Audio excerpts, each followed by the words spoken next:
Welcome to Jesi fees. இப்போ நெத்திலி கருவாடில் எப்படி ஒரு தொக்கு பண்ணலாம் அப்படின்னு சொல்லிட்டு நான் செய்முறை செஞ்சு காமிக்க போகிறேன். முதல்ல நெத்திலி கருவாடு ஒரு 300 நெத்திலி கருவாடு இருக்கும். அதை நல்லா க்ளீன் பண்ணிடணும். இப்படி எடுத்துடணும். நெத்திலி கருவாடில் உள்ள முள்ளெல்லாம் நல்லா நீக்கிட்டு, ஏன்னா சின்ன சின்ன முள்ளாக இருக்கும். நம்ம அப்புறம் தொக்கு பண்ணினா அது உள்ளே போய் நம்ம வாயில் குத்துறதுக்கு சான்சஸ் இருக்குது. அதனால் என்ன பண்ணணும், நெத்திலி கருவாடை நல்லா க்ளீன் பண்ணி இப்படி எடுத்து வச்சுக்கணும். எல்லா முள்ளையுமே எடுத்து நல்லா நீட் பண்ணி வச்சுருக்கேன்.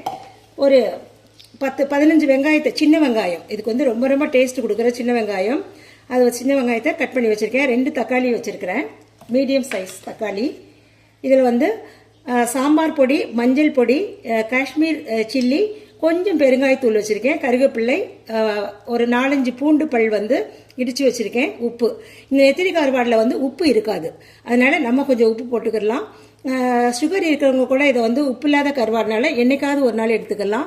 எங்கள் வீட்லேயுமே மாதத்துக்கு ஒரு 2 முறை எடுத்துப்போம். நல்லா பெரிய நெத்திலியாக கிடைச்சதுன்னா வாங்கி வச்சுப்போம். இப்போ நான் அதை எப்படி செய்கிறதுன்னு உங்களுக்கு சொல்லி காமிக்கிறேன். ஒரு வாணலியில் ஏற்கனவே ஒரு 4 ஸ்பூன் எண்ணெய் விட்டுட்டேன். அதில் கொஞ்சம் கடுகு போட்டு பொரிஞ்சதில் வெங்காயம்,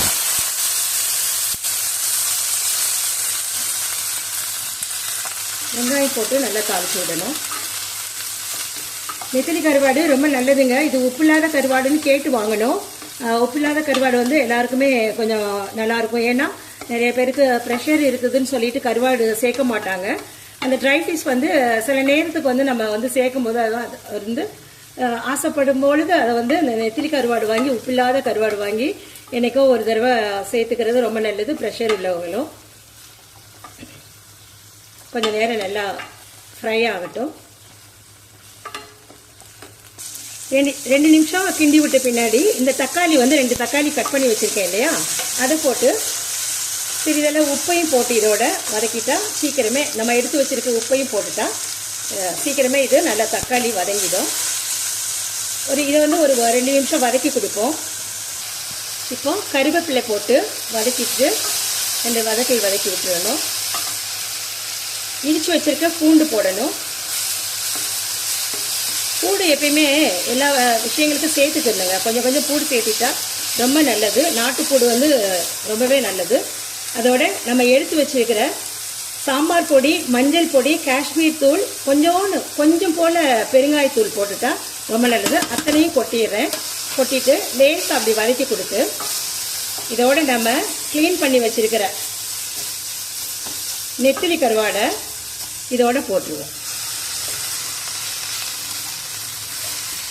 இதில் ஏற்கனவே உப்புலாம் சேர்த்தாச்சு, ரொம்ப சேர்க்க வேண்டாம்.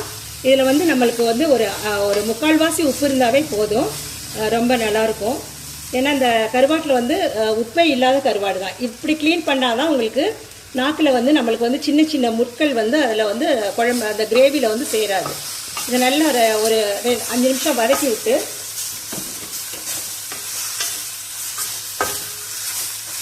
இந்த மசாலையெல்லாம் நல்லா ஒன்றோட ஒன்று சேர்ந்த பின்னாடி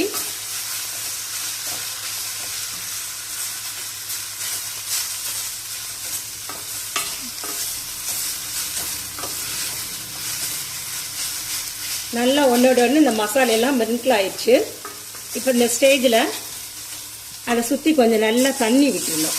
ஒரு 1 டம்ளர் தண்ணி விட்டுட்டு இது நல்லா வேக விட்டு தீயை நல்லா குறைச்சி வச்சிடணும். குறைச்சி வச்சா நம்மளுக்கு நெத்திலி தொக்கு ரெடி. இது மிக சுவையாக இருக்கும்.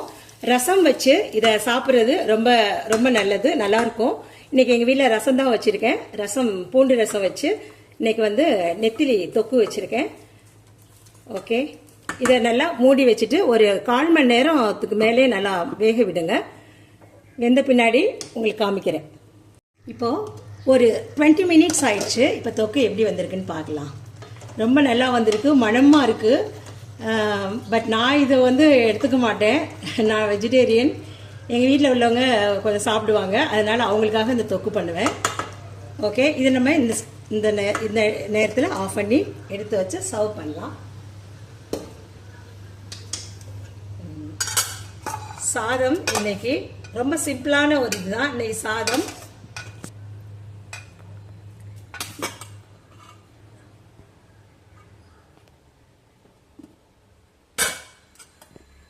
ரசம் இன்னைக்கு வந்து ரசம் வச்சுருக்கேன். நல்லா பூண்டு ரசம், பூண்டு மிளகெல்லாம் போட்டு ரசம் வச்சுருக்கேன். இதுக்கு நல்ல காம்பினேஷன் இந்த நெத்திலி தொக்கு. நல்லா பூண்டு போட்டு நல்லா வாசனையோடு இருக்கிற இந்த நெத்திலி தொக்கு ரொம்ப ரொம்ப நல்ல காம்பினேஷன். இதை சாப்பிட போகிறது எங்கள் வீட்டில் ஒரு பாப்பா, எடிட்டர் பாப்பா. இது நான் சாப்பிட மாட்டேன், ஆனால் நல்லா செஞ்சு கொடுப்பேன். நான்வெஜ் ஐட்டம்லாம் நல்லா செஞ்சு கொடுப்பேன். சாப்பிட்றவங்க எங்கள் வீட்டில் உள்ளவங்க தான். உங்களுக்கு இந்த செய்முறை பிடிச்சிருந்ததுன்னா எனக்காக சப்ஸ்கிரைப் பண்ணுங்கள், லைக் பண்ணுங்கள், ஷேர் பண்ணுங்கள். Thank you so much.